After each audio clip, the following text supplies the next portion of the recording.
Olá, você que me segue no Rodrigo Silva Arqueologia, que bom estarmos de volta para mais um bate-papo semanal. E eu estou aproveitando a minha viagem aqui pela Turquia para também mostrar para você um pouquinho dessa terra aqui, a relação da arqueologia bíblica com várias passagens, especialmente do Novo Testamento.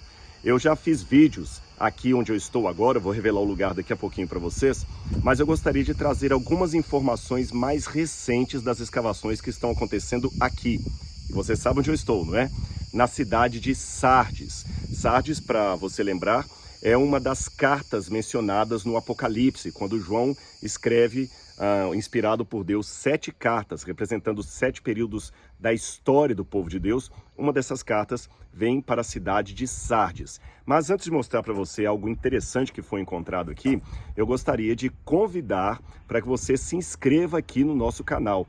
Sabe, uma coisa que nós vimos esses dias, que me deixou até assim, perplexo, até surpreso, é que quase 50% dos que assistem os vídeos aqui no canal Rodrigo Silva Arqueologia não são ainda inscritos no canal. Então se inscreva, tá bom? Assim você ativando o sininho de notificações, vai sempre saber toda vez que eu postar alguma coisa nova. Você não vai perder nada. O algoritmo do YouTube vai entender que você está interessado nesse conteúdo e vai entregá-lo para você. E se gostar do que você está vendo aqui, deixe o seu like, o seu comentário, que serão muito bem-vindos. E também você pode se inscrever no curso A Bíblia Comentada com Rodrigo Silva. Vou deixar no descritor aqui o link. E também nos seguir lá no Instagram, Rodrigo Silva Arqueologia. Fácil, não é mesmo? Então vamos conhecer Sardes.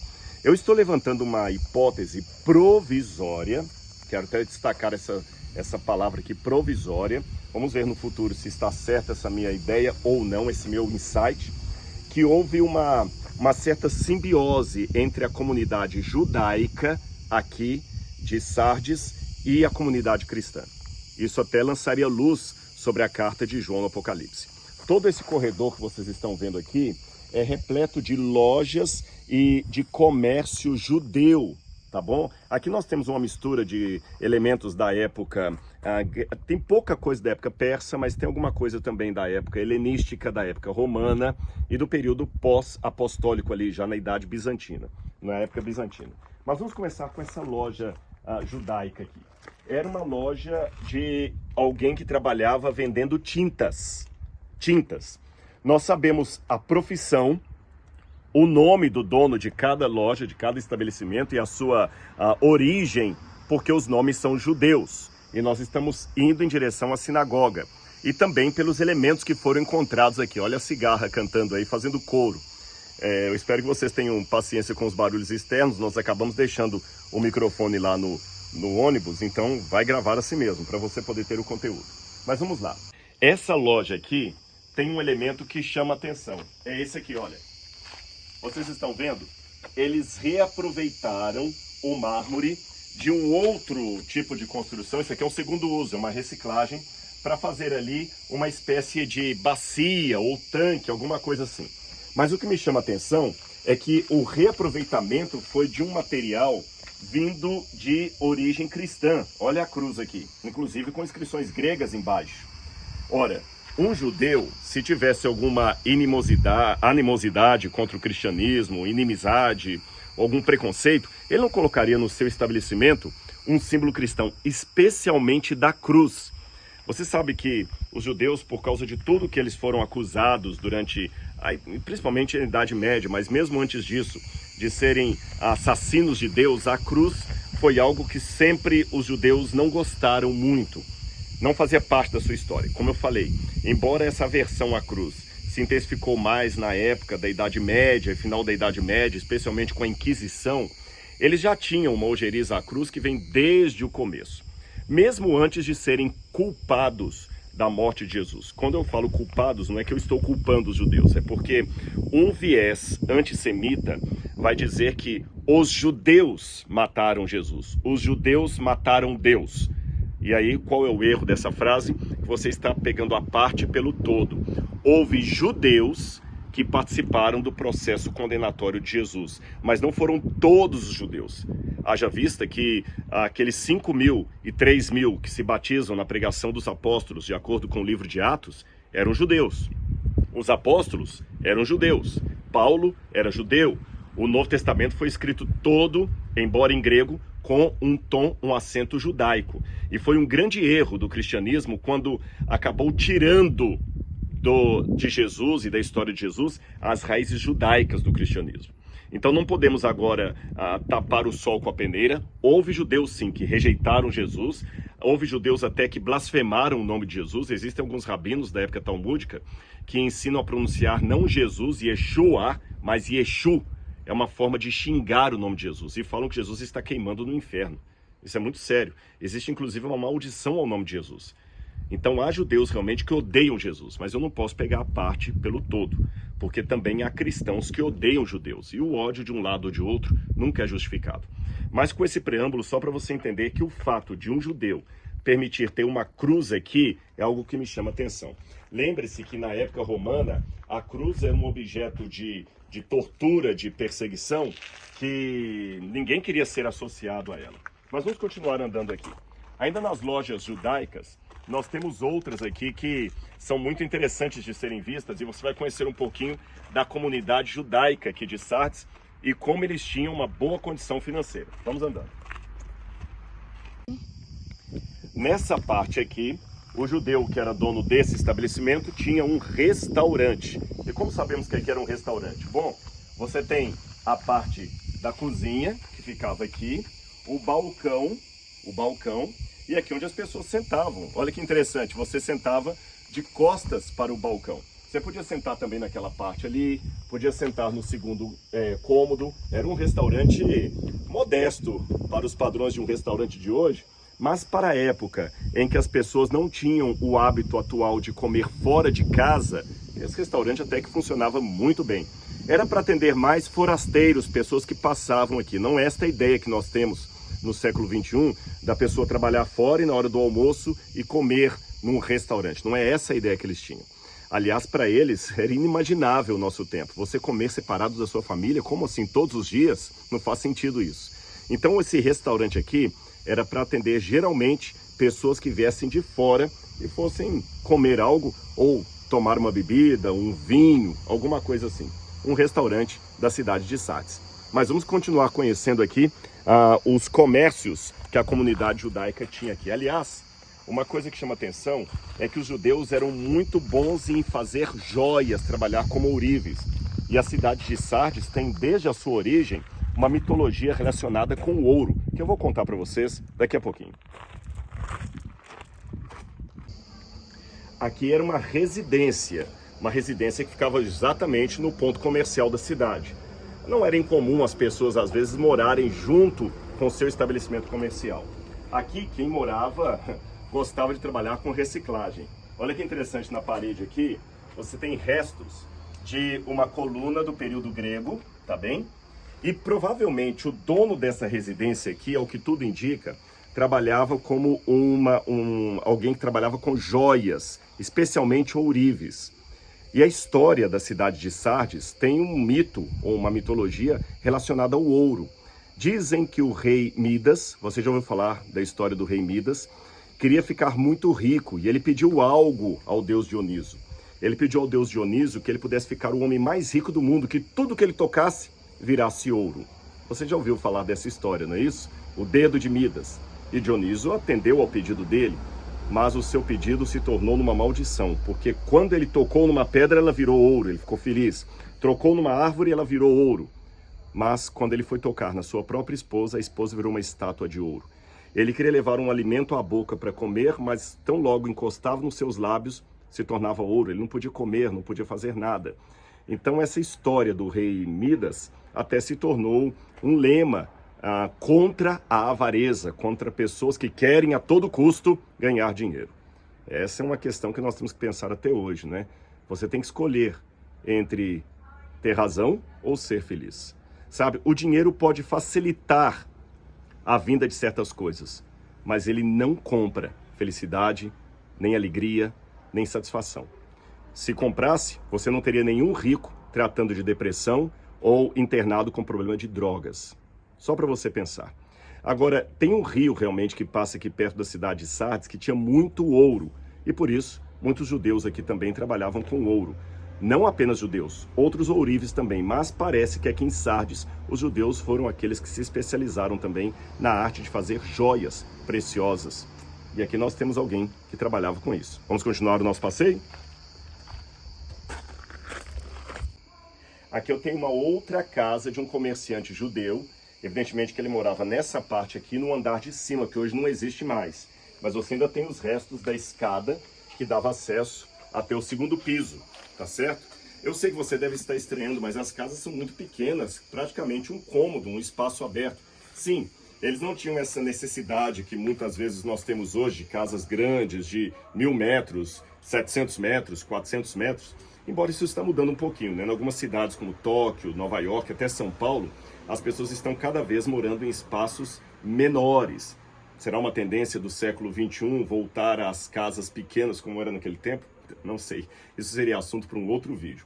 Mas o sujeito que morava aqui, a arqueologia descobriu não apenas a sua profissão, mas também o seu nome. Ele, como o companheiro lá da frente, trabalhava com tintas. Ele fabricava tintas. E o seu nome era Jacó. Nome mais judeu não teria como fazer, não é isso? Jacó. E o Jacó preparava tintas. A preparação de tintas na época era uma coisa que dava dinheiro, porque você, a partir da tinta ali, você mergulhava o tecido, tingia o tecido. E cores como o vermelho, por exemplo, o carmesim, o púrpura, eram cores muito difíceis de serem obtidas. Então, realmente, a comunidade judaica que ficava aqui tinha uma boa condição financeira. Aliás, é bom vocês entenderem, eu esqueci de mencionar isso, quem está escavando Sardes é a Universidade de Harvard. Eles estão escavando aqui. E essa parte onde nós estamos aqui é uma avenida que ela tinha uma grande coluna de um lado e de outro. Então há mais lojas do outro lado. Era como se fosse uma quinta avenida. Aliás, Laura vai mostrar para vocês aqui. Ali na frente você tem algumas colunas, vocês estão vendo? 5 colunas são possíveis de serem vistas ali na frente, olha. Então havia uma cobertura de um lado, uma cobertura do outro e aqui no meio uma passarela muito bonita. Aqui, estão vendo esse pedaço de tecido aqui? Sabe por que isso está aqui, ó? Ó, é porque aqui embaixo tem mosaicos. Então o chão onde eu estou pisando aqui tem mosaicos lindos. Alguns deles já foram desenterrados e vocês vão ver como era linda a passarela, a calçada daquela época. Vamos continuar a nossa viagem, que agora eu vou mostrar para vocês alguma coisa relacionada à religiosidade dos judeus daqui e por que eu levantei aquela suspeita que havia quase uma simbiose entre o judaísmo e o cristianismo nesse local. Vamos andar. Olha, aqui dá para você ter uma noção de duas coisas. Primeiro, da elevação do piso, que nós estamos vendo aqui uma parte de Sardes posterior ao tempo apostólico. Mas, na época do Novo Testamento, a Sardes, da época romana do Novo Testamento, está aqui abaixo. Olha os arcos que vocês estão vendo aqui, que foram reaproveitados, para ter uma ideia como era o piso daquela época. Ou seja, nós estamos quase no nível superior do arco. E mesmo posteriormente, aqui em cima, eles construíram as suas casas, a sua habitação. Há muito terremoto aqui na Turquia, então provavelmente a cidade foi destruída por terremoto. Eles afundaram tudo e construíram por cima. E você vê sistemas de canos, de tubulações para toda parte, tanto para trazer água quanto vapor, para aquecer a casa na época do inverno. Sim, porque aqui quando faz frio, o frio é muito rigoroso. Mas vamos para a sinagoga, para a vida religiosa deles. Vamos continuar. Aqui nós já estamos pertinho da entrada da sinagoga e dá para vocês verem bem o que eu expliquei lá com relação à elevação do terreno. Eu estou aqui num período posterior à época do Novo Testamento. Mas olha aquele buraco lá. Vocês estão vendo ali embaixo aquelas escadas de mármore? Ali está o piso da época helenística, ou seja, esta escadaria aqui é anterior à época de Jesus. E onde eu estou aqui em cima é posterior à época de Jesus. Está bem? Então você vê que já havia presença de uma sinagoga judaica aqui até antes de Jesus. Talvez aqui frequentaram os judeus que estavam morando nesse lugar na época em que João, preso na ilha de Patmos, mandou cartas para os cristãos daqui. E é provável, eu digo isso com 98% de certeza, que muitos dos cristãos da igreja de Sardes eram membros da sinagoga que haviam reconhecido Jesus como Messias. Mas só para você ter uma noção da elevação do terreno até os dias de hoje. Agora ali na frente nós temos o resto de um mosaico dos tempos mais antigos, que eu vou mostrar para você agora. Eu não sei se vai dar para vocês verem bem, porque aqui tem uma base de vidro, mas esse mosaico foi escavado há pouco tempo, uns 2 anos mais ou menos, agora durante a pandemia. Mas você tem nomes de pessoas aqui que ajudavam na construção do local. Então esse mosaico aqui era o piso original de toda essa parte aqui, naquele período que as lojinhas estavam funcionando. Agora aqui à frente, você vê que mesmo acima desse piso mosaico, você tem outras construções mais antigas. Olha lá embaixo, olha. Você tem construção de um período, um outro piso de um outro período. Então você vai vendo as camadas de edificação que houve na cidade. Agora eu vou levar você para a sinagoga para fechar esse vídeo explicando por que eu acredito nessa possibilidade de uma simbiose entre o cristianismo e o judaísmo. Vamos lá. A sinagoga que havia aqui era imensa, grandiosa. Olha o mosaico original, tá certo? Nós temos uma parte de cimento que foi restaurado, mas onde eu estou pisando aqui você tem um mosaico original. E para fazer esse tipo de piso, tinha que ter muito dinheiro. Então a comunidade judaica aqui era bem financeiramente. Mas me chama a atenção, e quem já assistiu o meu vídeo, se não assistiu, eu aconselho a assistir aqui, sobre o achado da igreja cristã de Laodiceia, a igreja do primeiro século, vai ver que uma das coisas que identificava a comunidade cristã ali era um desenho no chão semelhante a esse aqui, olha. Nós vamos olhar aqui na frente, nós temos o mesmo desenho aqui. Vocês estão vendo esse círculo aqui? Esse círculo era uma forma como os cristãos primitivos escreviam o nome de Jesus. Você tem aqui a letra iota de Iesus, Christos, que seria o Ri, Christos, Iesus, Christos, Theos, que seria o teta de Deus, Jesus Cristo, Deus, Y, Huios, Filho, Soter, Salvador. A tradução disso que eu falei para vocês em grego seria Jesus Cristo, Filho de Deus e Salvador. Então alguma coisa de cristianismo teve aqui. E por que iam colocar isso na porta da sinagoga?